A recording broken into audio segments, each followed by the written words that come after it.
If you're not sleeping, then you're not healing. And if you're struggling to get a good night's sleep, you know how hard it can be to get through the night.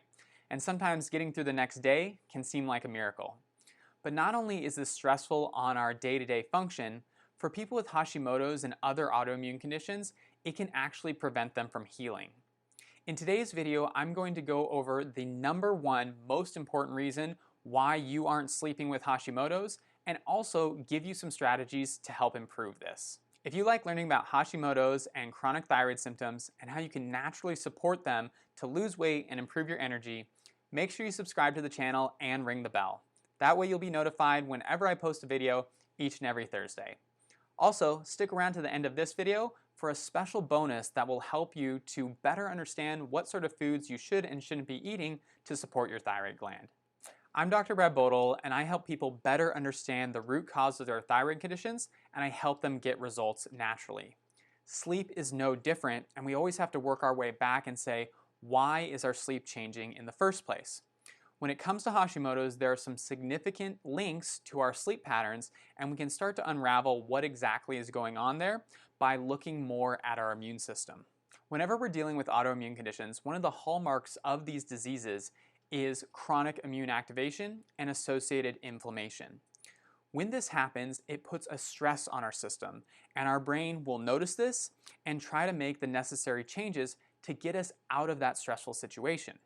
One of the first things that the brain does is it actually signals down to our adrenal glands to tell them to increase the release of cortisol and adrenaline.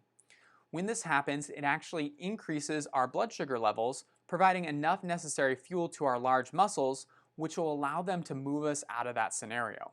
Now, this can be a great strategy if we don't need to use it all the time, and it's actually attuned towards a more primitive lifestyle. If you were walking through the woods and a bear jumped out at you, you would need to increase your blood sugar to be able to run away from that bear. But our life is very different these days, and if you have autoimmunity, instead of the bear being the trigger to increase your stress response, you are chronically activating your immune system on a day-to-day basis in a way that can be detrimental to the way your blood sugar works.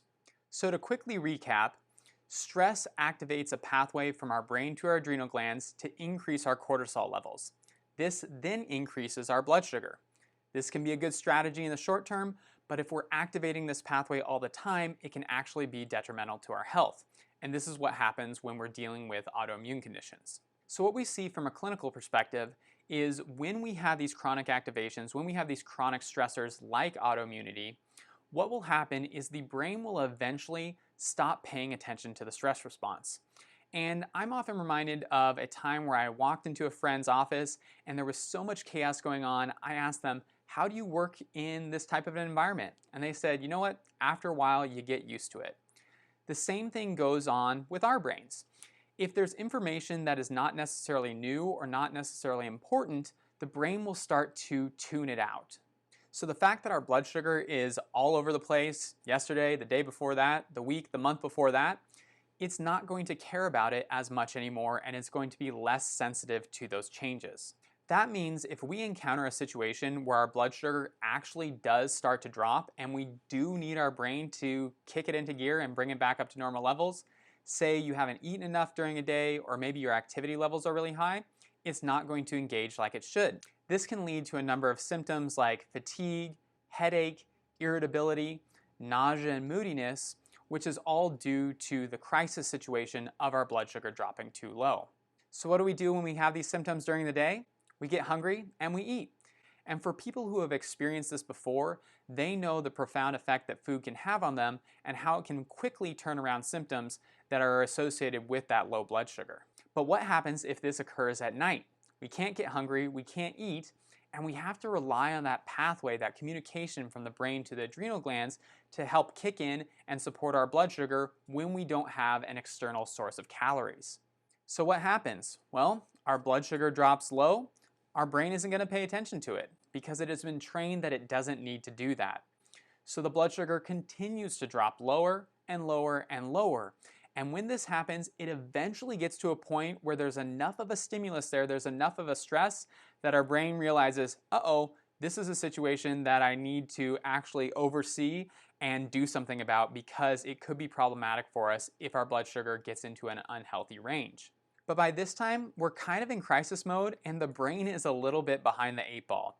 So it doesn't gently activate our adrenal glands, it powerfully activates them, and it very quickly gets cortisol and adrenaline into our bloodstream, which does, yes, fix the problem of our blood sugar being low, but it also dumps a whole bunch of stress hormone into our system at a time where we should be resting and recuperating. For comparison, think about how you feel if someone cuts you off while you're going 60 miles an hour down the freeway.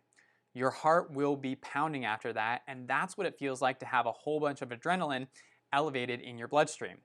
So if we do that same sort of thing, we activate that same sort of physiological mechanism in the middle of the night, it is going to have problems for our ability to stay asleep.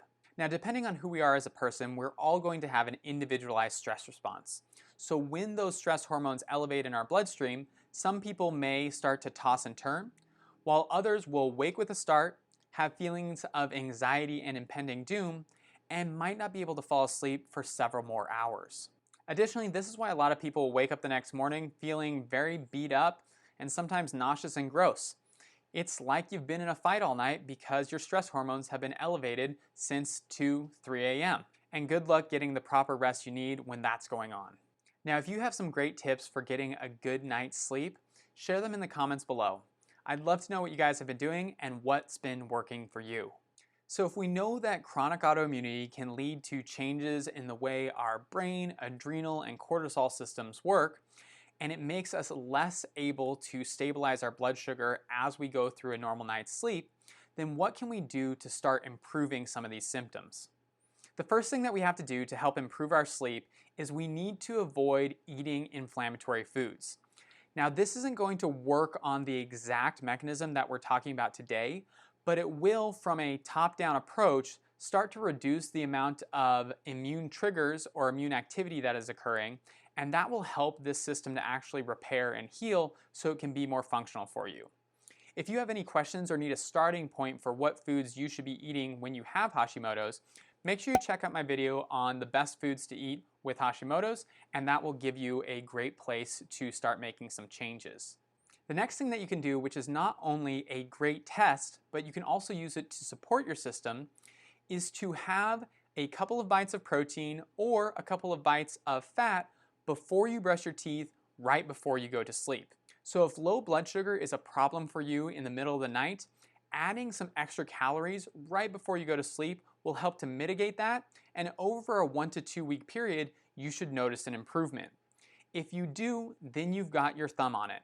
That means that yes, this is a mechanism that we're working with, and now we have to find some strategies that you can do throughout the day to allow us to not need this little crutch of eating food before you go to sleep at night. So when it comes to changing some of our daily habits, the first thing I recommend is eating within 30 minutes of waking. Now, some people, because they're feeling so beat up from the night before, don't always feel like eating. Just start with a small amount, and after you get into a habit of it, you can actually increase the amount of food that you're taking in at that time. Make sure your breakfast is high in protein and high in fat, because this will help to stabilize your blood sugar throughout the day and making it more smooth leading into the nighttime. Not only do we want to have a breakfast that is rich in fat and protein, but we also want to increase our protein levels throughout the day. What I usually recommend to people is that they consume 1.5 grams of protein for every kilogram of body weight, just as a baseline. So what you do to calculate that is you take your weight in pounds, you're going to divide by 2.2 to get your weight in kilograms, then you're going to multiply by 1.5. A lot of times people are vastly under eating protein, and if we can just get this up to a baseline level, it can have profound implications for your blood sugar and your ability to sleep throughout the night. Even with the increase in protein, some people will need additional support, or they won't be able to consume protein in that amount at their 3 meals throughout the day. So you might need to eat every 2 to 3 hours, and the key here is eating before you get hungry or before you get some of the symptoms that we talked about earlier in the video. Things like the headaches, shakiness, irritability. The better that you can avoid those symptoms, the better your blood sugar regulation will be, and we can actually restore that communication between the brain and the adrenal glands, which will allow us to heal that pathway during the night. and improve your sleep quality overall. Lastly, aside from the fat or protein support that you're doing right before you go to sleep, you shouldn't be snacking on anything sweet or salty after dinner, and we should also make sure we are dimming the lights and potentially using blue light blocking glasses to help reduce the amount of brain activation we're getting in the evening time. So it's important to consider that we're not only supporting the food that we're putting in our mouth, but also the lifestyle factors that can interplay with those different physiological pathways. All in all, the two biggest keys are this. We have to reduce the triggers and we have to heal the pathways that have been damaged.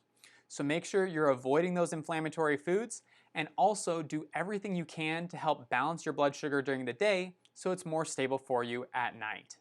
Thanks for sticking with me through the entire video, and I hope you got a lot of great information for you to start making some changes and actually see some improvements in your sleep. But if you're wondering about specific foods that you can start consuming to help support your Hashimoto's and thyroid function, check out my free guide, which is 109 foods to boost your thyroid and improve your energy. And you can get that at the link in the description below.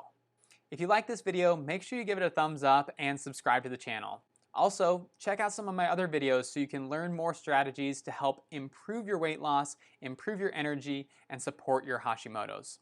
Share it with a friend or family member if you know that they'll also enjoy the information. My name is Dr. Brad Bodle, and I will see you guys in the next video.